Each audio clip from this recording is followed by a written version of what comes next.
Hello students, आप सभी लोगों का इस टू पे स्वागत है। मैं हूं आपका chemistry teacher Nagendra Singh. I have done BTech from IIT and I am teaching since last 15 years. अभी तक मैंने 25,000 से ज़्यादा बच्चों को पढ़ाया है और हज़ारों बच्चों को आईआईटीएन डॉक्टर बनाया है। अगली बारी आपकी है। So you know chemistry as a subject it's full with facts and figure. तो कई बार लोग इसको रटते हैं और ये इनके लिए मुश्किल सब्जेक्ट बन जाता है, बट यहाँ पे आप कॉन्सेप्ट्स को समझेंगे, रियलाइज़ करेंगे और ये सब्जेक्ट आपके लिए बहुत ज़्यादा स्कोरिंग और रैंक प्रोड्यूसिंग होने वाला है। तो चलिए देखते हैं आज के लेक्चर में कैसे ये चीज़ें रियलाइज़ करते हैं हम। Okay, till now we have seen, we were just in the previous lecture, just last lecture we were seeing the first law of thermodynamics. That's what conservation of energy या conservation of energy, energy के conservation का सिद्धांत। ये तो सबको पता है यार कि भाई जितना है उतना कहीं ना कहीं तो रहेगा। अब वो किस रूप में रहेगा दैट्स अनदर पॉइंट, बट कहीं ना कहीं तो रहेगा। एंड मतलब एक हमने बड़ी अच्छी बात सुनी थी। ये फर्स्ट लॉ ऑफ थर्मोडायनेमिक्स कई तरीके से व्यक्त किया जा सकता है। कहते हैं बिना ऊर्जा लिए कुछ कर नहीं सकते। It's impossible to construct a perpetual moving machine. एक ऐसी मशीन हम नहीं बना सकते जो कि लगातार काम कर रही हो, उसको एनर्जी चाहिए ही नहीं, सतत काम कर रही हो eternally for ever without consuming energy. No, it's not possible. ऐसा कभी भी संभव नहीं है। बच्चों, हम इसको दूसरी भाषा में भी कह सकते हैं। लेट्स सी, हम कहते हैं भैया किसी की इंटरनल एनर्जी में कितना चेंज होगा। This is change in internal energy. क्या चेंज किस वजह से होगा? क्या या तो उसको कहीं से कुछ मिला होगा या उसने अपना कुछ काम धाम करके खर्च कर लिए होंगे या मिल गया होगा। यस, मेरी एनर्जी में कितना चेंज होगा भाई इंटरनल एनर्जी में? या तो किसी ने मुझे हीट दिया होगा, this is D Q heat दिया होगा, क्यू फॉर हीट, या वर्क की वजह से चेंज हुआ होगा। These two changes add together to contribute in internal energy change. या हमने देखा ना बच्चों, कितना खूबसूरत है। ये कह रहे भैया काहे बदल रहे हो? कह रहे यार तुमको भी हीट दिए है ना, तुम्हारे ऊपर काम किए है ना, दैट्स व्हाट। अगर ये जीरो हो जाएगा, कोई हीट रूट नहीं देगा लेगा, लाइक इन एडियाबैटिक प्रोसेस, तो D U is equal to D W. अगर डी डब्ल्यू जीरो हो जाएगा तो D U is equal to D Q, दोनों जीरो हो जाएंगे, D U is equal to zero, है ना। तो ये बात समझ में आई आप लोगों को? It's a first law of thermodynamics. यही फर्स्ट लॉ है। जो एनर्जी है वो या तो हीट के फॉर्म में या वर्क डन के फॉर्म में। ओके, ये जीरो तो ये और ये जीरो तो मतलब अगर डी क्यू जीरो होगा तो D U equal to D W. बहुत सुंदर सी बात जानते हो क्या है? ये पाथ फंक्शन है, ये भी पाथ फंक्शन है, बट ये स्टेट फंक्शन है।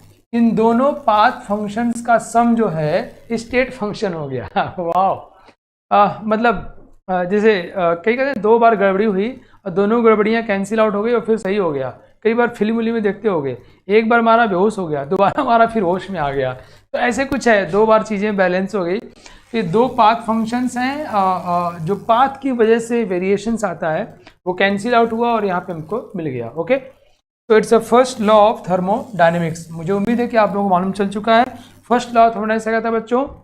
फर्स्ट लॉ ऑफ थर्मोडायनेमिक्स क्या कहता है बच्चों? Conservation of energy.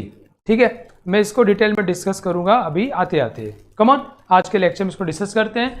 आज हम लोग पढ़ेंगे साइन कन्वेंशन, जैसा कि हमने डिमांड भी किया। मैं आपको इंटरनल एनर्जी को थोड़ा और डिस्कस करूंगा। ये heat capacity eight a constant volume, molar heat capacity discuss करूंगा और बहुत सारे क्वेश्चंस ट्राई करेंगे। ओके बच्चों, तो सबसे पहले शुरू करते हैं हम साइन कन्वेंशन से। तो sign convention is a very easy sign convention is a very easy part whenever you will discuss in chemistry. Physics में थोड़ा कठिन है, पता नहीं क्या क्या फिजिक्स चलता रहता है, तो just forget that, let's focus on chemistry. Chemistry का सीधा सा फंडा है। कम ऑन बच्चों, केमिस्ट्री में साइन कन्वेंशन का एक ही हिसाब किताब भाई। देखो बच्चों, ये मेरा सिस्टम है। क्या है ये सिस्टम? क्या सिस्टम है? कोई बॉक्स हो सकता है, मैं, तुम, fridge, scooter, refrigerator, TV, satellite, electron, proton, neutron, whatever, जिस किसी को अपने अध्ययन करते हैं that is the system. Okay, balloon के अंदर एक गैस, वो भी that is the system also. Okay, ये एक हमारा सिस्टम है बच्चों। नाउ थिंक, अगर इसमें किसी तरह से इसकी एनर्जी बढ़ती है, अगर इसकी एनर्जी इंक्रीज होती है किसी भी तरह से, जैसे अगर इसमें हीट दूं, इसकी एनर्जी क्या होगी? बढ़ेगी। अगर ये वर्क कर दिया, काम किया तो एनर्जी क्या होगी इसकी? घटेगी। तो मैंने काम किया तो एनर्जी क्या घटेगी। तो वो अगर सिस्टम काम करता है वो वर्क डन निगेटिव माना जाएगा। मतलब सिस्टम ने 20 जूल काम किया, if system has done 20 joule of work, so W is equal to what we will write -20 joule, -20 joule. Okay, is that clear to everyone? कितना आसान है ना, समझते ही बोलना यस, सो दैट मैं क्लियर हो जाऊं। बच्चों क्या बोला मैंने कि अगर सिस्टम ने काम किया, अगर सिस्टम की एनर्जी बढ़ी किसी भी तरह से, अगर सिस्टम की एनर्जी बढ़ी किसी भी तरह से तो उसको हम लोग पॉजिटिव लिखेंगे। और अगर सिस्टम की एनर्जी घटी, घाटा हुआ तो माइनस, फायदा हुआ तो प्लस। ओहो, सो इजी। सिस्टम को हीट दिया, heat given to the system तो प्लस हो जाएगा। मैं कहूँ इस सिस्टम को हमने 25 जूल एनर्जी दिया, ये 25 जूल यहाँ प्लस हो जाएगा। बट मैं कहूँ कि सिस्टम से 15 जूल एनर्जी निकाल दिया गया है ना, 15 जूल हीट निकला तो -15 जूल हो जाएगा। सिस्टम ने वर्क किया माइनस, सिस्टम के ऊपर वर्क हुआ तो प्लस हो जाएगा।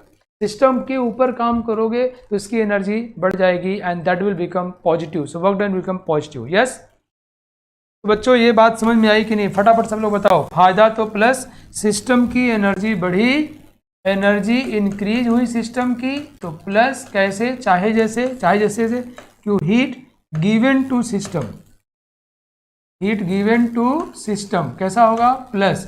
Work done on system, by नहीं, on system, on system, system के ऊपर काम किया गया कैसा हो बच्चों? प्लस हो जाएगा।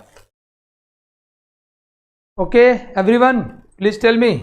और दूसरा क्या हुआ? अगर एनर्जी सिस्टम की घटी, एनर्जी डिक्रीजेज, है ना, तो क्या होगा? ये माइनस। घाटा हुआ तो माइनस यार, जैसे heat comes out from the system, system से हीट बाहर आया, हीट कम्स आउट, बाहर आया फ्रॉम सिस्टम, इसकी वैल्यू क्या करेंगे? निगेटिव।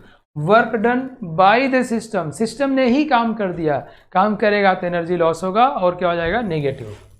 ओके, थैंक यू बच्चों, आप सभी लोगों को समझ में आ गया। ज़्यादा कंफ्यूजन बिल्कुल नहीं पालना है आपको, अभी फिजिक्स वाला बिल्कुल नहीं सोचना है।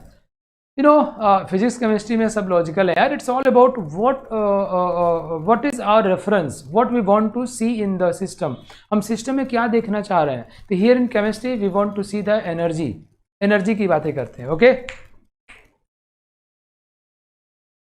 समझ में आया बच्चों? अगर एनर्जी मिली, फायदा हुआ तो प्लस, घाटा हुआ तो माइनस, दैट्स ओके।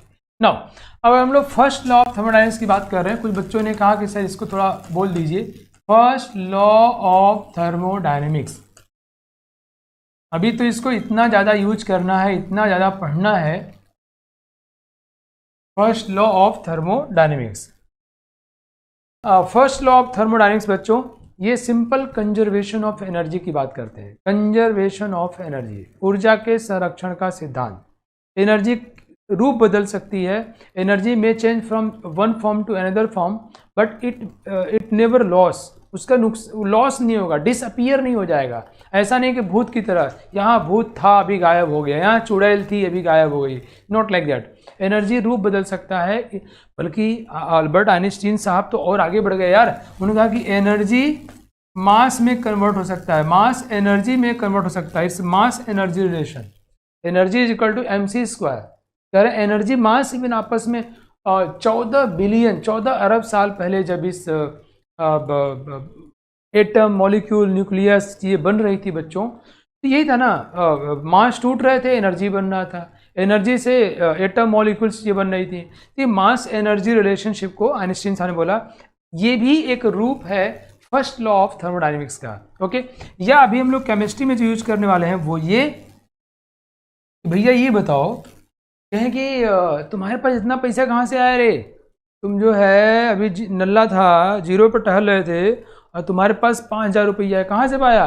कह रहा कुछ तो मुझे हीट के रूप में मिल गया, बाबूजी आए थे वो मुझे 3500 रुपये दे गए हैं। अरे बाप रे बाप, तो 1500 क्या? वो मैंने जो है अभी एक क्विज कंपटीशन हुआ था केमिस्ट्री में, तो जीत लिया हूँ, 1500 रुपये इनाम मिल गया मुझे। एक मतलब कैसे आया, कैसे बढ़ा? या तो हीट के रूप में, या तो हमने वर्क किया उसमें बढ़ गया है। तो कहें आप में आपकी जो इंटरनल एनर्जी चेंज हुई है वो कैसे चेंज हुई है? या तो वो हीट के रूप में चेंज हुई है या फिर वर्क डन की वजह से चेंज हुआ है। ठीक है बच्चों, this is D U is equal to D Q plus D W. ये क्या है? First law of thermodynamics. भाई कहीं ना कहीं से तो आया होगा ना। तुम कह रहे हो कहीं 5,000 रुपये कहाँ से आया? कहें ये एक जिन्न आया था, मुझे देख चला गया और सब कूटेंगे तुमको। मालूम चला किसी चुराया है, वो कूटेंगे, ये मेरा गायब हुआ है, ये चुराया है। तो आइदर यू एक्सप्लेन कि from where you have got this much amount और you will be definitely beaten up. तो लेट्स सी, यू नो, मेरे का मतलब है कि ये डी यू कहाँ से आया? कंजर्वेशन ऑफ एनर्जी, या तो हीट से या तो वर्क डन से। इसका साइन प्लस कब होगा? जब एनर्जी बढ़ेगी, घटेगी तो माइनस। वर्क डन जब सिस्टम के ऊपर होगा तो प्लस, वर्क डन जब सिस्टम करेगा तो minus. Okay, work done by the system तो minus, work done on the system तो plus. The sign convention we have seen already, it's nothing but first law of thermodynamics. Okay, energy conservation of energy, समझ गए बच्चों? First law of thermodynamics मुझे क्या बोलोगे? कहोगे conservation of energy. समझते ही बोलना है यस सर। एक और अच्छा स्टेटमेंट है, आरसी मुखर्जी में लिखा हुआ है, it's impossible to construct, it is impossible, ये संभव नहीं है, टू कंस्ट्रक्ट बना पाना, परपेचुअल कंस्ट्रक्ट, क्या लिख दिया मैंने? It is impossible to construct a perpetual moving machine. Perpetual मतलब होता है बच्चों एक ऐसी मशीन जो सतत चलती रहे, बिना एनर्जी खाए, लगातार चलती रहे। It's a perpetual moving machine. ऐसा मशीन बनाना संभव नहीं है भैया। मशीन बनेगी तो एनर्जी चाहिए, अगर चलता रहेगा तो फिर ये फर्स्ट लॉ ऑफ थर्मोडायनेमिक्स का विरोध कर रहा है। Okay, it is impossible to construct perpetual moving machine. हम ऐसी मशीन नहीं बना सकते हैं, हमको उसके लिए एनर्जी चाहिए ना बच्चों। ऐसी मशीन बन जाए तो मजा ही आ जाए यार, है ना बच्चों? मशीन, ठीक है, ऐसी मशीन हम नहीं बना सकते। It's another term for, you no, first law of thermodynamics is another way. मुझे उम्मीद है आपको बातें समझ में आ गई। थियरी कितना भी पढ़ा लो, जब तक क्वेश्चन नहीं टर्च करते हम लोग तब तक मामला क्लियर नहीं होता है। ओके, कंप्रेशन मतलब सिस्टम के ऊपर काम हो रहा है तो उसकी एनर्जी बढ़ेगी तो पॉजिटिव हो जाएगा, है ना? सही लिखे हो। एक्सपेंशन मतलब सिस्टम काम कर रहा है, वॉल्यूम बढ़ेगा, सिस्टम वर्क कर रहा है तो उसमें वर्क डन निगेटिव हो जाएगा। ठीक है, कंप्रेशन होगा तो सिस्टम के ऊपर काम होता है, वर्क डन ऑन सिस्टम। हमने सब पढ़ा हुआ है पिछली क्लास में बहुत डिटेल में। ये वर्क डन क्या होगा बच्चों? सिस्टम के ऊपर काम हो रहा है ना, तो वर्क डन पॉजिटिव हो जाएगा, उसकी एनर्जी बढ़ रही है। और एक्सपेंशन होगा, सिस्टम काम कर रहा है तो वर्क डन निगेटिव हो जाएगा। चलिए come on, move ahead. Now let's ready for, you know, let's ready for quiz everyone. Come on, ready for quiz. Are you all ready? Hey guys बताओ, रेडी हो आप सभी लोग क्विज के लिए? से एवरीवन।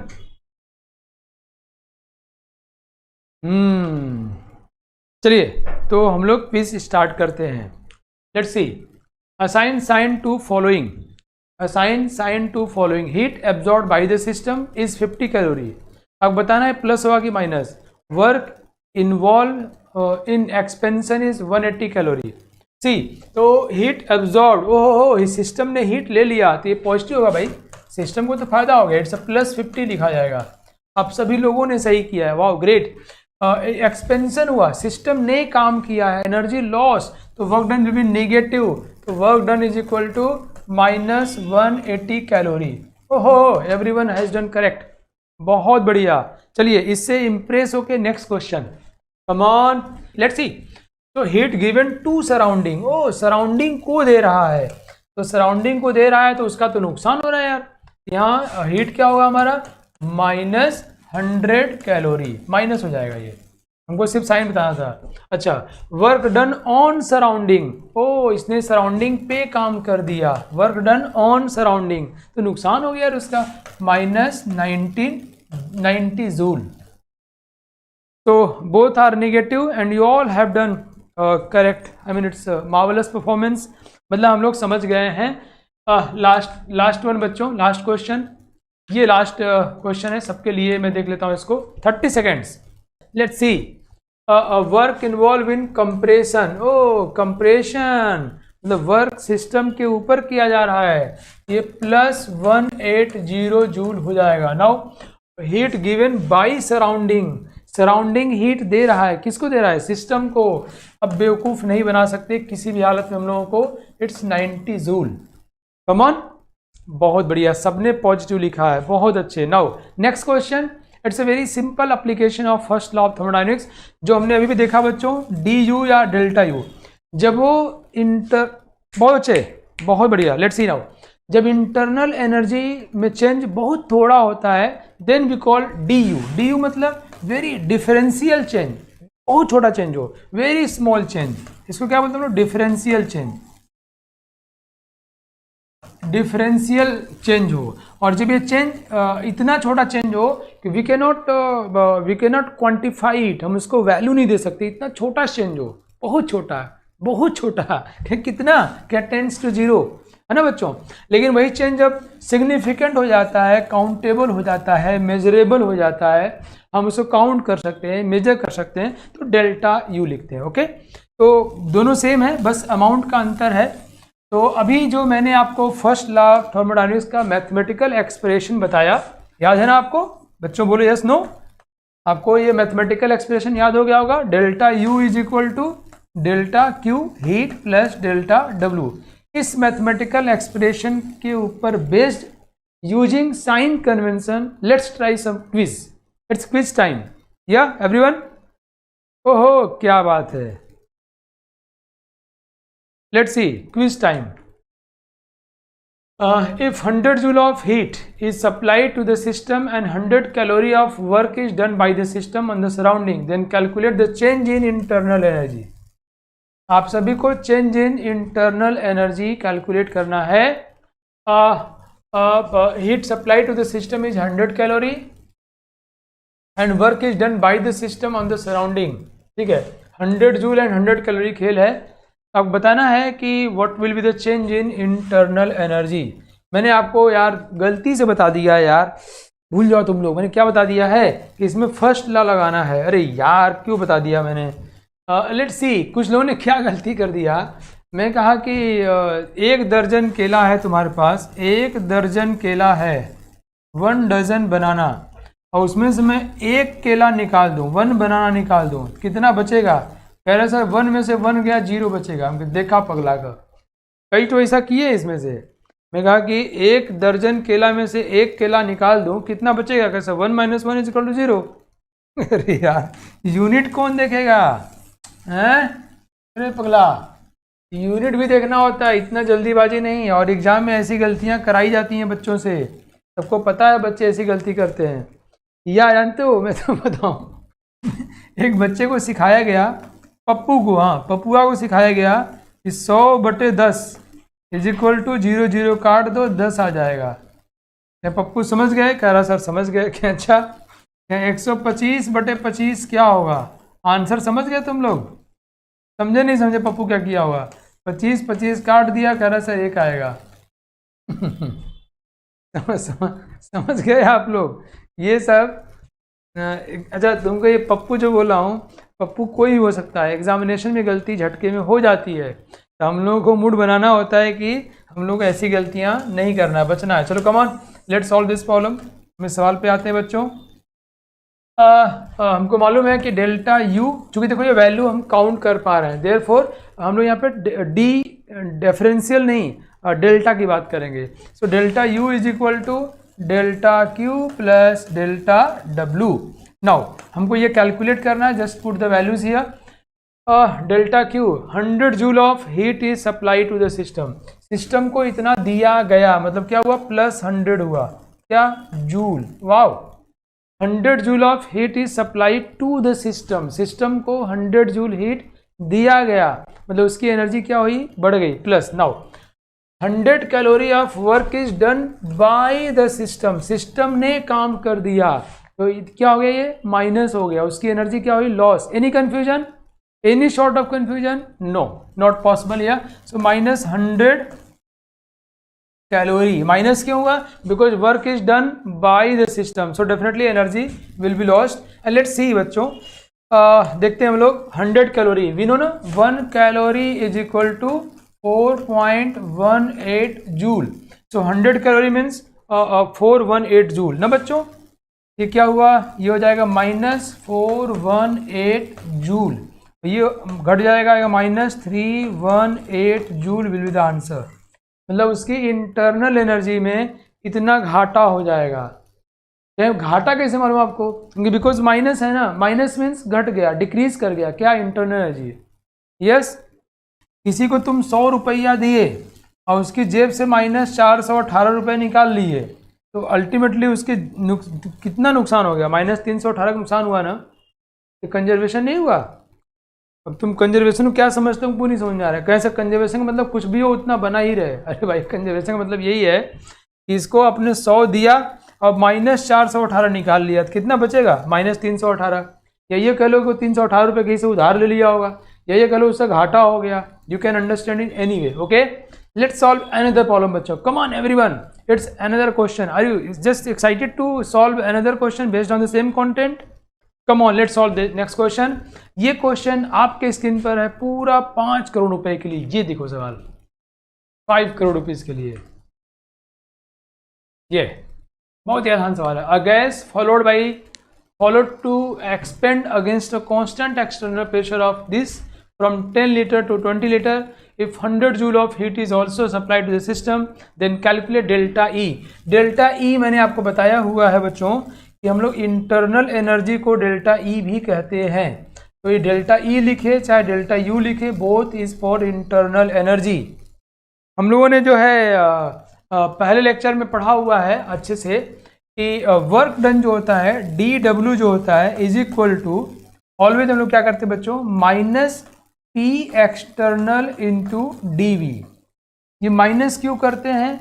ये मैंने आपको लास्ट क्लास में डिस्कस किया था, क्योंकि अगर ये पॉजिटिव होता है, वो ध्यान समझना, ये माइनस कब करेंगे? जब एनर्जी लॉस होगा, जब work done by the system होगा।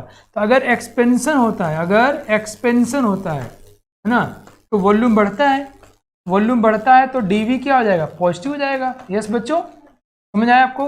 अगर वॉल्यूम बढ़ेगा तो डीवी क्या होगा? फाइनल माइनस इनिशियल, तो फाइनल ज़्यादा हो जाएगा तो डीवी पॉजिटिव हो जाएगा। तो एक्सपेंशन हो रहा है, ये तो पॉजिटिव होगा, हमारा work done should B negative, तो हमने इसके पहले नेगेटिव लगा दिया। ओके, जब कंप्रेशन होगा तो डीवी नेगेटिव, ये भी नेगेटिव, पॉजिटिव हो जाएगा। राइट, तो वर्क डन का जो फॉर्मूला है हमारा बच्चों, ये देखो, D W is equal to minus P external into D V, है ना। ये आपको शायद याद होगा अच्छे से, ये हमको यूज करना है। लेट्स सी, देखते हैं हम लोग। हमने इसके ऊपर 1-2 सवाल भी कराया था, आपको याद है कि वैक्यूम में किसी का एक्सपेंशन करा दिया था, P external 0, so work done should be 0। Let's see, तो gas follow to expand against a constant external pressure of 1.5 atm from 10 litre to 20 litre. 10 से 20 लीटर उसका हमने क्या कर दिया बच्चों? एक्सपेंशन कर दिया। तो वर्क डन निकालते हैं। क्या हुआ? एक्सपेंशन हो रहा है तो वर्क डन क्या होगा? निगेटिव होगा। Delta W is equal to minus P external, कितना है? 1.5 atm। Okay, 10 to 20 litre, 20 minus 10 कितना हुआ? 10 लीटर। ये हो गया, निगेटिव आना तय है भाई, एक्सपेंशन हो रहा है भाई, वर्क डन सिस्टम कर रहा है, उसका लॉस हो रहा है। तो ये एनर्जी किसमें? एटीएम लीटर में है। ये कितना हुआ? 15 माइनस 15 एटीएम लीटर। अगर इसको जूल में लाना है, मैं आपको अगली क्लास में थोड़ा एक फॉर्मूला लेके आऊँगा जो आसान होगा आपके लिए याद करना। बहुत इजी है, we can drive it here, but मैं आज कुछ और बताना चाह रहा हूँ, तो डेरिवेशन में टाइम वेस्ट करना नहीं चाह रहा। नेक्स्ट टाइम मैं उस पर डिस्कस कर दूंगा। तो ATM litre, we can say 1 atm is equal to 10 की power 5 pascal. 1 atm is equal to क्या होता है बच्चों? ये ऐसा होता है, एग्जैक्ट ऐसा होता है। देखो 1 atm लीटर कर ही लो यार, 1 atm लीटर कितना हो जूल होगा? देखो एटीएम मतलब क्या हुआ? 1.01325 इंटू 10 की पावर 5 पास्कल। ये कौन सा यूनिट हुआ बच्चों? SI यूनिट हुआ। बोलो, मैं आपके लिए बस डेराइव कर रहा हूँ, आपके साथ थोड़ा मजा आ जाए। एटीएम लीटर किसका यूनिट है? एनर्जी का यूनिट है। ये एनर्जी जूल में कितना होता है हम लोग डराइव करने जा रहे हैं। जूल कौन सा यूनिट है? एसआई यूनिट है। Let's use ATM litre. 1 litre में कितना मीटर क्यूब होता है यार? 10 की पावर -3 मीटर क्यूब। पता है आपको? नहीं पता? लीटर ये हमारा एसआई यूनिट क्या हुआ? Metre cube. हमको पता है ना बच्चों कि 1 metre cube is equal to 1000 litre. मतलब अगर 1 मीटर लंबा, 1 मीटर चौड़ा और 1 मीटर ऊंचा कोई बॉक्स हो तो उसमें 1000 लीटर कोई भी चीज आ सकता है। पानी, petrol, diesel, kerosene, whatever. 1000 litre volume होगा। तो from here we can say 1 litre is equal to 10 की power -3 metre cube. Is that clear? अब इसको सॉल्व कर लेते हैं यार। 10 की पावर 2 आ जाएगा तो हो जाएगा 101.325। बोलो 101.325 पास्कल मीटर क्यूब, है ना। Pascal pressure SI unit, metre cube क्या हो जाएगा? जूल हो जाएगा। जूल। वाह वाह वाह, याद करो भाई। ये क्या है? 1 atm litre. So 1 atm litre is equal to 101.325 joule.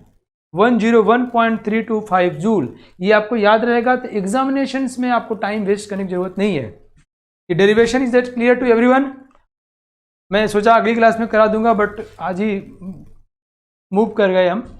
Work done निकालना हमको। Work done is pressure into change in volume. Pressure किसमें? मोस्टली प्रेशर एटीएम में दिया होता है, वॉल्यूम लीटर में दिया होता है, बट आंसर हमसे जूल में पूछा जाता है। ये देखो खिलवाड़, है ना। आंसर किसे पूछा जाता है? जूल में। दिया क्या जा रहा है?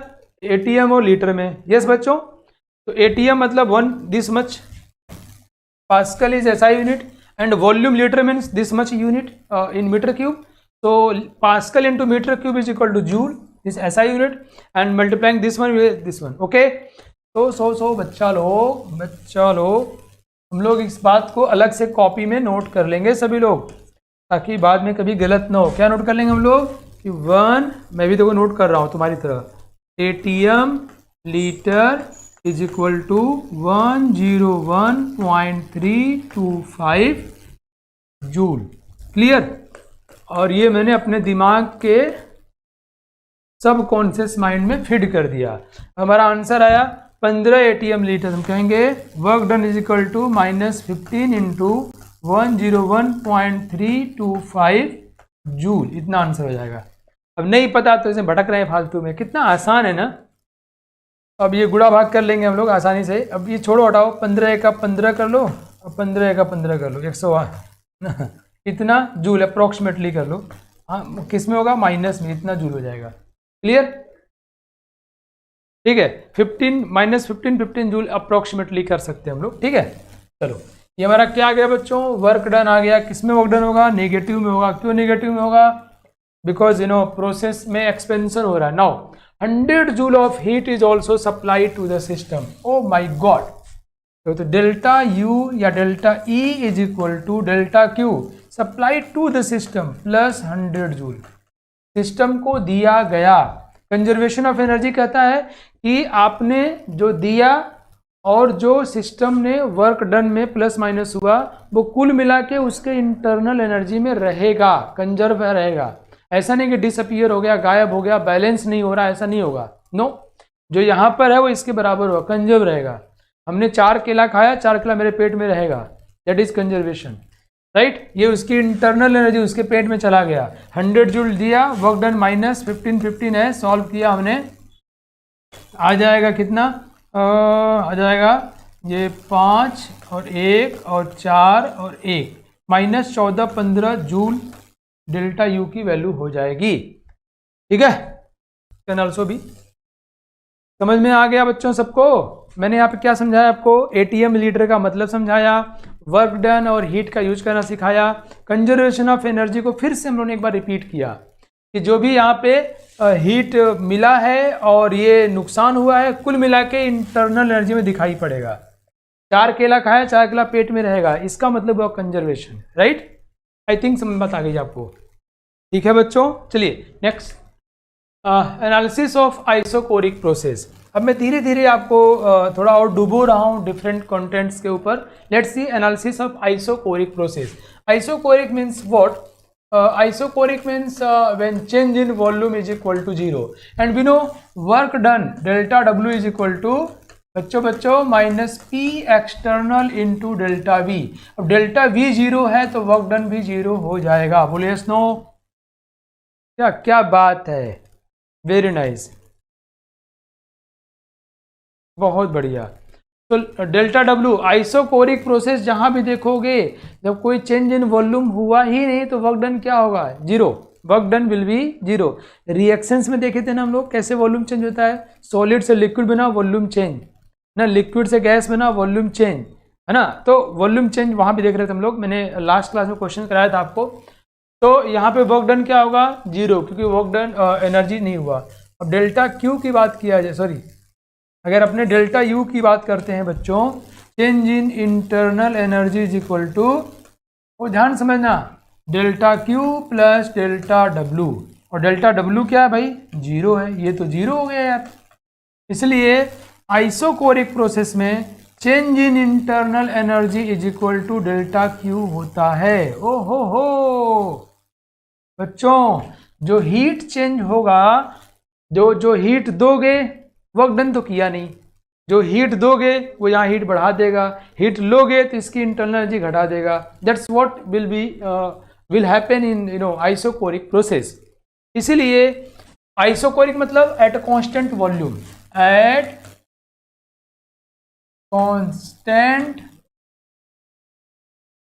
वॉल्यूम। तो कहते हैं कांस्टेंट वॉल्यूम पे जो हीट देते हैं QV, heat involve at constant volume is equal to change in internal energy of the system. ये लिखा रहेगा आपसे ऑप्शन में पूछा है which of the option is correct और आर करेक्ट, एक या कई हो सकते हैं ना। तो हीट इन्वॉल्व जो होता है कांस्टेंट वॉल्यूम में, वो इंटरनल एनर्जी में बदलाव के रूप में दिखाई पड़ेगा, क्योंकि वर्क डन तो हुआ नहीं यार, ये तो 0 ही है। ये क्या है, heat involve at constant volume, V for constant volume. Okay great. तो यहाँ हुआ dV 0 तो वर्क डन 0, तो ये देखो गड़बड़ हो गया यहाँ पे, ये dW नहीं बल्कि क्या होगा बच्चों, du is equal to QV। Internal energy में चेंज होगा वो heat involve at a constant volume के लिए होगा। ओके चलो ठीक, नेक्स्ट एक क्वेश्चन ट्राई करते हैं, बहुत ध्यान से करना है इसको। Heat absorbed bye the system eight constant volume is 20 calorie, calculate, जल्दी जल्दी, धीरे धीरे मैं आपको थर्मोडायनेमिक्स के अंदर घुसा रहा हूँ, आपको उसके sign convention, first law, question, उसका मतलब क्या है, वो ट्राई करते करते, पता है काम करते करते हमको पता भी नहीं चलेगा, वो हमारा हिस्सा हो चुका होगा। We will better understand internal energy, heat change, work done by the system, by the surrounding, on the system, on the surrounding. We will just acquainted with these words, in better way. So ये चल रहा हम लोगों का process of understanding चल रहा है। Let's C, heat absorbed यार, ओ माय गॉड, तो सिस्टम बहुत भूखा है क्या यार, हीट एब्जॉर्ब कर लिया, तो Q की वैल्यू कितना हो गया, +28, क्या है ये, कैलोरी है। Now so delta Q is equal to, heat लिया तो +28 कैलोरी हो गया। कैसा प्रोसेस है, कांस्टेंट वॉल्यूम पे तो 0 हो जाएगा, ये कितना होगा, जितना ये रहा होगा +28 रहा हो जाएगा कैलोरी। हाँ कैलोरी है भाई, जूल नहीं है। चलो कम ऑन, नेक्स्ट क्वेश्चन देखते हैं हम लोग। ओके ये देखो, in an isochoric process heat released by the system is इतना, calculate, come on solve everyone, time is again 45 seconds. Wow great, बस मैं फटाफट आंसर बता देता हूँ। लेट्स सी, आपने ऑलरेडी बताया हुआ isochoric, work done 0, heat released है तो माइनस में हो जाएगा, कितना है भाई 22, -22 जूल हो जाएगा, और ये भी डेफिनेटली -22 जूल हो जाएगा। बहुत बढ़िया बच्चों, क्या बात है। अब मैं थोड़ा इसको आगे एक्सटेंड करता हूँ। Let's see some more beautiful concept बच्चों, देखते हैं हम लोग। Come on see, let's enjoy it. हमको मालूम चला कि जो हीट चेंज है, जो इंटरनल एनर्जी में चेंज होगा कांस्टेंट वॉल्यूम पे, वो dQV के बराबर होगा। ओके हम लोगों ने पढ़ा हुआ बच्चों। लेट्स सी, फोकस करो बच्चों, कम ऑन, बहुत बड़ी चीज बताने वाला हूं मैं आपको, बहुत ही खूबसूरत चीज। Come on everyone, focus, let's start. We have seen कि change in internal energy at a constant volume is equal to QV। और हमने पढ़ा हुआ है by definition of the heat capacity, याद है आपको हीट कैपेसिटी क्या होता है कि अगर हमने Q हीट दिया तो 1 डिग्री से टेम्परेचर चेंज होने में कितना हीट चाहिए उसको, मतलब हीट कैपेसिटी C क्या होता है, इट्स हीट कैपेसिटी कि 1 डिग्री से किसी की ये एक तो सब्सटेंस की प्रॉपर्टी होती है, हमने बहुत डिटेल में पढ़ा हुआ है। तो उसकी हीट होल्ड करने कैपेसिटी, वो ज़्यादा हीट खा गया तो उसका टेम्परेचर कम से कम मूव कर रहा है, वो कितना हीट होल्ड कर रहा है। कहते हैं कि हीट कैपेसिटी क्या होती है, कितना हीट ले लिया वो और टेम्परेचर चेंज कम से कम हो रहा है। अब मोलर हीट कैपेसिटी पर मोल कहते हैं, यहाँ लगाते हैं कि अच्छा पर मोल N, ये पर मोल हो जाएगा, राइट। अगर हीट कैपेसिटी सिर्फ बोलते हैं it's extensive property, molar heat capacity it's intensive property. जब मोलर लिखते हैं तो कई बार यहाँ पे हम लोग CM लिख देते हैं, M फॉर 1 मोल के लिए। तो अगर कोई बहुत ज़्यादा हीट ले और उसके टेम्परेचर में टच से मस ना हो, याद है आपको बताया था मैं, खूब खा लिया और डकार भी नहीं ले रहा है कि यार इसकी खाने की कैपेसिटी बहुत ज़्यादा है भाई, और खाया और उल्टी पुल्टी करना शुरू कर दिया, मतलब ये बचा नहीं पा रहा है, हल्का प्राणी है, इसकी हीट कैपेसिटी कम है। ये किसकी प्रॉपर्टी है, सब्सटेंस की प्रॉपर्टी है, ये उस मटेरियल की क्वालिटी है, समझ रहे हो आप लोग। एक ऐसा मटेरियल है बच्चों कि हीट लिया और उसके टेम्परेचर में जितना कम चेंज हो, जितना ज़्यादा लिया और पर mole it's heat capacity. So Q is equal to N, molar है तो CM/dt। अब ये किसी पर्टिकुलर प्रोसेस के लिए बात कर रहे हो, for constant volume, constant pressure, constant temperature, like है। सो हम यहाँ लिख सकते हैं QV कांस्टेंट वॉल्यूम कितना होगा, NCVM molar heat capacity eight a constant volume TT। बच्चों मैं आपको बताऊं कि CVM को कई बार हम लोग सिर्फ CV लिखते हैं, मोलर हीट कैपेसिटी बोलते हैं। ओके, हम क्या लिखेंगे, QV मोलर हीट कैपेसिटी की सिस्टम को हमने Q हीट दिया तो उसकी एनर्जी में कितना चेंज हुआ, कहते हैं NCV/dt। मैं थोड़ा एक बार और आपको समझाने की दूसरी भाषा में कोशिश करता हूं। एक तो मैंने आपको ये बताया कि किसी की हीट होल्ड करने कैपेसिटी क्या है, उसको बोलते हैं हीट कैपेसिटी। दूसरी भाषा में समझो, किसी सब्सटेंस को हमने Q हीट दिया तो Q हीट लेगा, तो अब देखो कांस्टेंट वॉल्यूम पे दे रहे हैं, कांस्टेंट वॉल्यूम पे, तो उसने कोई काम तो किया नहीं। जो भी हीट दोगे उसकी इंटरनल एनर्जी बढ़ेगी और इंटरनल एनर्जी बढ़ने की वजह से उसका टेम्परेचर चेंज होगा। The change in temperature of the system of the substance just because of change in internal energy and तो यहाँ क्या आया, NCV/dt। ये कितना उसका इंटरनल एनर्जी चेंज हुआ है, क्योंकि वर्क डन 0 है because we are doing at constant volume. By the way ये डेफिनेशन है बच्चों हीट चेंज का बाई हीट कैपेसिटी की वजह से। So du is equal to QV and this will be equal to NCV/dt। ध्यान समझना बच्चों, ये कहाँ से आया, कांस्टेंट वॉल्यूम पे वर्क। एक एक चीज को फंडामेंटली समझना है, शांत तरीके से, घोंच पोंच काँव काँव करके नहीं। कई बच्चे केओश मचाते रहते हैं तो थर्मो तुम्हारे कान के बगल से निकल जाएगा और फिर बड़ा परेशान हो गए कि सर नहीं समझ आया और हमसे सवाल नहीं बनते हैं। तुम्हारे क्लास का ही बच्चा बगल बैठा हुआ धड़ाधड़ IIT PMT उड़ा देगा और बड़ा कॉन्फिडेंट रहेगा। So please focus, be the part of thermo, just imbibe the concept, assimilate and then imbibe it beautifully. पहले उसको समझो फिर उसको आत्मसात करो। Let's do it. ये कहाँ से आया बच्चों, ये आया है by isochoric process, work done 0। So this one, ये कहाँ से आया, by definition of heat capacity. मैंने आपको समझाने की कोशिश किया इस बात को कि इसका मतलब क्या हुआ कि जो आपने हीट दिया है वो हीट कहीं ना कहीं तो गया है by conservation of energy. Work done किया नहीं तो उसकी इंटरनल एनर्जी में गया होगा, तो उसकी इंटरनल एनर्जी बढ़ने की वजह से उसका टेम्परेचर चेंज हुआ। और यू कैन से उसकी इंटरनल एनर्जी में कितना चेंज हुआ वो इस टेम्परेचर चेंज से सिग्निफाई हो रहा है। तो you know du is equal to NCV/dt, change in internal. ये लोग डेफिनेशन देते हैं चेंज इन इंटरनल एनर्जी का। तो यहाँ से हमारा डेफिनेशन निकल के आया है, change in internal energy is equal to NCV/dt, but keep in mind this is molar heat capacity at a constant volume. Okay, is it clear to everyone? पता है ये इतना डिटेल है, इतना डूब के सीखना होता है ना, जितना डूबोगे तुमको सिर्फ एक किताब पढ़ना, कौन सा NCERT, सवाल बनाओगे समझते चले जाओगे, नहीं तो अपने ऊपर सरफेस पे रह जाएंगे। तो du is equal to, but आप लोग बहुत अच्छा करना है, अब मेरे बच्चे हो तो ऑब्वियसली अच्छा करना ही है। du is equal to, and this is not definition of internal energy, keep in mind this has been derived using first law of thermodynamics. First law of thermodynamics हमेशा होल्ड करता है, कंजर्वेशन ऑफ एनर्जी हमेशा hold करता है, चंद्रमा धरती किसी पर भी होल्ड करता है, राइट। तो ये फर्स्ट लॉ से आया, कांस्टेंट वॉल्यूम पे वर्क डन 0, और इसके लिए ये होता है बाय डेफिनेशन, परिभाषा से ये हमने डिफाइन किया, इसका परिभाषा की ऐसा होगा, ये हमने डिफाइन किया है, साइंटिस्ट ने डिफाइन किया है। So this will be equal to this one. Okay, very good, समझ में आ रहा है बच्चों? क्या बात है, बहुत बढ़िया, बहुत अच्छे। लेट्स सी, तो मैंने क्या बताया आपको कि du इज इक्वल टू ये आया, और यहाँ से हमारा ये डराइव हुआ बच्चों, बहुत मजेदार है यार, वाव।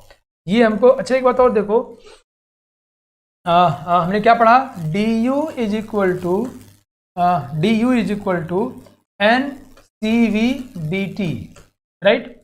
या फिर इसको अगर हम ऐसा लिखते हैं ना, अगर यहाँ पे देखो हम लिखें CV is equal to du/NDT, बहुत मजेदार चीज लिखा हुआ है, बहुत मजेदार चीज लिखा हुआ है, बहुत ज़्यादा मजेदार चीज लिखा हुआ है। अगर हम लोग dt 0 करें, टेंस टू 0, और you can say negligible change हुआ, समझना इस बात को, मजा आने वाला है।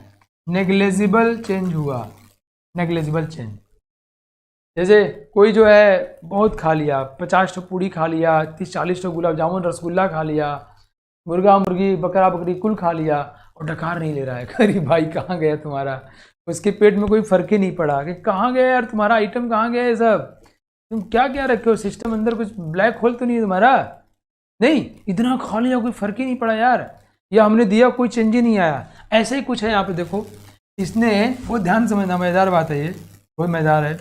इसने du देखना, उसकी इंटरनल एनर्जी du और टेम्परेचर चेंज जो है ना के बराबर है, change to 0, dt tends to 0, मतलब कोई किसी को आपने हीट दिया और उसके टेम्परेचर चेंज में बहुत फर्क नहीं पड़ा, मतलब उसकी हीट कैपेसिटी बहुत ज़्यादा है। तो अगर किसी का टेम्परेचर चेंज नेग्लिजिबल हो, आपने हीट दिया है, तो उसकी heat capacity tends to infinite हो जाएगा। नहीं, कोई बहुत खाया और फर्क ही नहीं पड़ा, कोई हीट लिया उसके टेम्परेचर में फर्क ही नहीं पड़ा, मतलब उसकी हीट होल्ड करने कैपेसिटी, हीट रखने की क्षमता बहुत ज़्यादा है यार, ये तो बाप रे बाप, कितना ज़्यादा है, जितना कम टेम्परेचर, या सी है ना, पढ़े ना हम लोग, CV इज इक्वल टू क्या होता है, dq, जितना heat by change in temperature, ये चेंज इन टेम्परेचर क्या बच्चों, टेंस टू 0, तो CV टेंस टू इनफाइनाइट। ये समझ गए आप लोग, मजा आया, ये बात समझ लो आप लोग। इसी चीज़ को मैं समझाने के लिए जोड़ दिया कि dt टेंस टू 0 का मतलब क्या हुआ कि बहुत ज़्यादा हीट लिया, फर्क नहीं पड़ा, कहाँ गया भाई पता नहीं, उसका सिस्टम ऐसा है जो उसको बैलेंस कर लिया। Let's move to the next content, about CVM की बात करते हैं, बहुत ही खूबसूरत बात है ये। CVM समझ गए ना आप, मोलर हीट कैपेसिटी, बहुत बड़ी बात करने वाला हूँ। चलो भाई नहा धो लो, रेडी हो जाओ आप लोग। लेट्स सी, अब देखो हमने क्या पढ़ा, मैं फिर वहाँ से लेके आता हूँ मजेदार बातें, कम ऑन। हमने पढ़ा कि du is equal to change in internal energy is equal to NCV/dt। सिर्फ मैथमेटिकल फॉर्मूले नहीं डिराइव करना है, we have to understand, we have to feel that idea, concept कि क्या हो रहा है वहाँ पर। लेट्स सी, अब देखो ये कह रहा है कि इंटरनल एनर्जी में चेंज होगा वो टेम्परेचर चेंज से डराइव होता है। अच्छा, NCV/dt। अब ये CV के विषय में बात की जा रही है। CV बच्चों या तो टेम्परेचर पे डिपेंड करेगा या डिपेंड नहीं करेगा, मतलब यूँ समझो कि कोई व्यक्ति खा रहा है, वो सीवी क्या है, उसकी खाने की कैपेसिटी बिना टस से मस हुए, बिना डकार लिए, बिना कोई घबराहट से कि पीटा जा रहा है आइटम किसी व्यक्ति की। ऐसे बच्चे तुम्हारे आसपास होंगे हॉस्टल में आसपास, पता नहीं तुम खुद ही हो। ध्यान समझना मैं क्या बोलने वाला हूँ। किसी दिन किसी बच्चे का मतलब मूड अच्छा है, आज मतलब तांडव करने वाला है, खूब खा गया। किसी दिन मूड अच्छा नहीं है तो आज कम खाया, तो उसका जो हीट कैपेसिटी है उसके मूड पे, दिन पे डिपेंड कर रहा है। यस, या किसी दिन आइटम बढ़िया बन गया, उस दिन तो कहर बरसा दिया उसने, इस पर डिपेंड कर रहा है। अगर ऐसे ही मटेरियल या सब्सटेंस या सिस्टम जिसकी बात कर रहे हैं हम लोग, उसकी हीट कैपेसिटी भी डिपेंड करती हो किसी बात पर, किस पर, टेम्परेचर पर, या नहीं करती हो, तो हम उसको अध्ययन कर रहे हैं। If CV means heat capacity temperature dependent हो, टेम्परेचर डिपेंडेंट हो या इनडिपेंडेंट हो, दो बातें हुई। अगर वो टेम्परेचर इंडिपेंडेंट है बच्चों, टेम्परेचर पर डिपेंड नहीं करता है, अगर वो टेम्परेचर पर डिपेंड नहीं करता है तो D U is equal to N C V D T. तो यहाँ से हमको निकालना है तो हम इसको इंटीग्रेट कर देंगे फ्रॉम 1 to 2, और इंटीग्रेट करते ही डेल्टा यू आ जाएगा, मतलब u2 माइनस u1, या initial minus final, because it's a state function. इसको इंटीग्रेट करेंगे तो कर लेते हैं यहीं कहीं यार बच्चों, देखो देखो देखो जो कर लेते हैं इसको, मैं कर लेता हूँ, ये इंटीग्रेट कर लेंगे हम लोग, कहेंगे N C V D T, integrate करो टेम्परेचर T1 से T2 तक, एक किसकी वैल्यू होगी, कुछ डेल्टा यू की, या u2 माइनस u1 की वैल्यू होगी, या डेल्टा यू, जो भी कर लो इसको, ठीक है। ये हम कर रहे हैं ये मान के कि CV जो है टेम्परेचर डिपेंडेंट नहीं है, राइट, लेकिन ये हो सकता है, ये सवाल पे डिपेंड करता है। अगर सवाल में मैंने कभी कभी एग्जाम में देखा है कि CV का टेम्परेचर फंक्शन दिया हुआ है, तो how we will solve, I will tell you in the next content just after. But if नहीं डिपेंड करता है तो बहुत आसान है, ये दोनों कांस्टेंट हो जाएगा। अगर डिपेंड नहीं करता है तब तो बल्ले बल्ले, ये दोनों कांस्टेंट हो जाएगा, एन सी वी बाहर निकाल लो, और इसको इंटीग्रेट, डी टी का इंटीग्रेशन क्या होगा, टी, और ये हो जाएगा T2 minus T1, that is delta T. So answer will be N C V delta T. ये क्या होगा हमारा, डी यू की वैल्यू, कब, ये कब होगा, always, no not always, only if, भाई मैं कहूँ कि ये बहुत खाता है, ये देखिए खाने बैठा कम खाया, क्यों कम खाया, कि आज मूड नहीं है, मतलब मूड पे डिपेंड कर रहा है ना यार, आज खूब खा गया, कितना नहीं खाया था, क्यों, क्या मूड था यार, ज़्यादा अच्छा बन गया था, मेरे फेवरेट आइटम बन गए थे, तो यू मीन ये डिपेंड कर रहा है ना। तो वैसे ही मटेरियल के लिए CV जो है ये टेम्परेचर पर डिपेंड कर रहा है या नहीं कर रहा है। तो फर्स्ट वी हैव डिस्कस, जब नहीं कर रहा है then we have just calculate this one. Clear, समझ में आया बच्चों सबको, बोलो यस नो। अगर टेम्परेचर पर डिपेंड नहीं करेगा तो डेल्टा यू की value N C V delta T हो जाएगी। Clear everyone, please respond, come on. और लिखना मैं गारंटी दे रहा हूं, अगर तुम ध्यान से नहीं सुनोगे, नहीं लिखोगे तो कान के जस्ट सट के निकल जाएगा, टच छूते हुए, और फिर मुश्किल आएगी। जितना मैं डिटेल में पढ़ा रहा हूं समझते, और इसको कहते हैं ना पचाया और आत्मसात कर लिया, अपना बना लिया, फिर मजा आ जाएगा। Oh great. अगर वो टेम्परेचर पर डिपेंड करता है देन क्या होगा, let's see.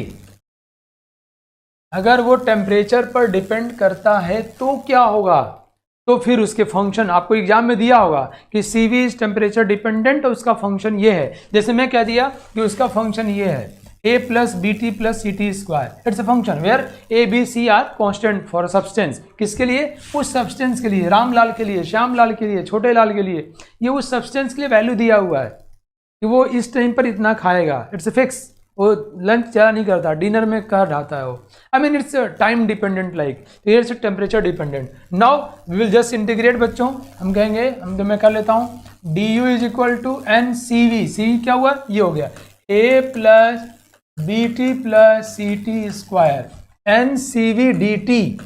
Now since this is C V and C V is temperature dependent, wow, just integrate it from temperature T1 to T2 and U1 to U2, temperature T1 to T2. Here it will become delta U is equal to, अब कर लोगे यार n, अब n ये हो जाएगा, ये ले लो a T2 minus T1, a delta T हो जाएगा, b T स्क्वायर बाई 2, तो b बाई 2 डेल्टा T का स्क्वायर हो जाएगा, c T3 square by Q ना, तो c बाई 3 डेल्टा टी का क्यूब हो जाएगा। डेल्टा टी मतलब T2 माइनस T1। यह डेल्टा टी मतलब बच्चों T2 minus T1। Is it clear to everyone? I mean या तो उसका हीट कैपेसिटी टेम्परेचर पर डिपेंड करेगा या नहीं करेगा। तो कितने शानदार तरीके से पढ़ा हम लोगों ने आज का content. First law of thermodynamics, वहां से हीट, वर्क डन, फिर वर्क डन जीरो की आइसोकोरिक के लिए, तो heat is equal to delta U, फिर डेल्टा यू मतलब N C V D T निकाला, D U is equal to N C V D T, फिर सी वी टेम्परेचर पर डिपेंड करेगा या नहीं करेगा, करेगा तो क्या, नहीं करेगा तो क्या। यहाँ तक आ गए हम लोग। ये देखो हमारा एक्सप्रेशन, वाह कितना खूबसूरत है यार, इतना बढ़िया लग रहा है, बाप रे बाप। ये कब होगा, कहें जब टेम्परेचर पर डिपेंड करेगा। अब मान लो सवाल में दिया हो कोई आसान सवाल, मान लो दिया हो कि सी वी इज टेम्परेचर डिपेंडेंट और वो ए प्लस बी टी दिया है, तो अब आसान हो गया। ये टी स्क्वायर वाला टर्म है ही नहीं, ये सिर्फ डिपेंड नहीं करता तो ये भी जीरो कर दो, तो करेगा या नहीं करेगा, we will just calculate accordingly. Okay, वाह। ये लास्ट क्वेश्चन आज के लिए क्विज है बच्चों, और फिर हम लोग मिलेंगे अगले लेक्चर में। बहुत सारी चीज़ें लेके आऊँगा। थर्मो में तुम लोगों को फादर ऑफ थर्मो बना दूंगा।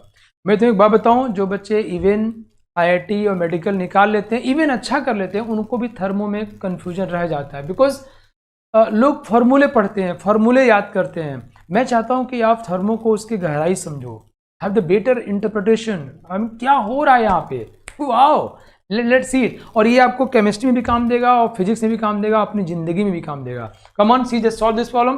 Calculate change in internal energy when 5 moles of gas is expand reversibly and isothermally from 5 atm to 1 atm at this temperature. Come on let's see. अब सब लोग बता रहे हैं ना, ऐसे नहीं चलेगा। प्रोसेस कैसा है ये, आइसोथर्मल। कैसा है, आइसोथर्मल, मतलब delta T is equal to 0। क्या पूछ रहा है, चेंज इन इंटरनल एनर्जी। अभी तो लिखे हो delta U is equal to N C V delta, कम से कम ये तो तय है ना बच्चों कि D U is equal to N C V D T, ये तय है ना यार। मतलब ये है कि ये टेम्परेचर पर डिपेंड करे या न डिपेंड करे, डी टी पे तो डिपेंड करेगा भैया। तो अगर यही जीरो है तो ये पक्का जीरो होगा। तो change in calculate change in internal energy, this will be equal to 0। तो ध्यान रखो सभी लोग, चलो अपने दिमाग में डाल लो बच्चों, अपने दिमाग में सब लोग इस बात को डाल लो। क्या सब लोग नोट कर लो भाई दिमाग में, ये तुम्हारी आंखें, ये तुम्हारा नाक, अपने दिमाग में इस पॉइंट को यहाँ पे फिट कर लो, यहाँ पे कहीं पर फिट कर लो। क्या फिट करोगे कि अगर डेल्टा टी 0 है, प्रोसेस आइसोथर्मल है, मतलब ऐसा रख लो कि दिमाग में सबकॉन्शियस माइंड में चला जाए, फट से आ जाए, आइसोथर्मल है तो उसके डेल्टा यू की वैल्यू 0 होगी। अगर आइसोकोरिक है तो वर्क डन 0 होगा। तो ऐसा है कि मान लो कोई लेक्चर आपको पीछे नोट करना है, कोई स्लाइड छूट गया है तो रिकॉर्डेड रहता है, देख लेना आप, है ना। बच्चों की तरह हरकतें ना करो, देख लिया करो। ओके, सो मुझे उम्मीद है आज का लेक्चर आपको पसंद आया होगा। मैंने बहुत कोशिश की अच्छा बनाने के लिए और आप लोग तो बड़ा साथ दियो मेरा। अगर आपको अच्छा लगा होगा तो कमेंट बॉक्स में ज़रूर लिखना, क्योंकि ये मुझे अगले लेक्चर को प्लान करने के लिए हेल्प करता है। और मैं कमेंट सीकर हूँ, थोड़ा इंटरेस्ट रहता है मुझे कि बच्चे क्या कमेंट कर रहे हैं। मैं चाहता हूँ जितने बच्चे पढ़ें सबका कमेंट आना चाहिए। तो thank you, take care of you, जय हिंद, जय Bharat. On is to on, study is always on. Concepts के बेहतर रियलाइजेशन के लिए इस टू ऑन पर बने रहिए।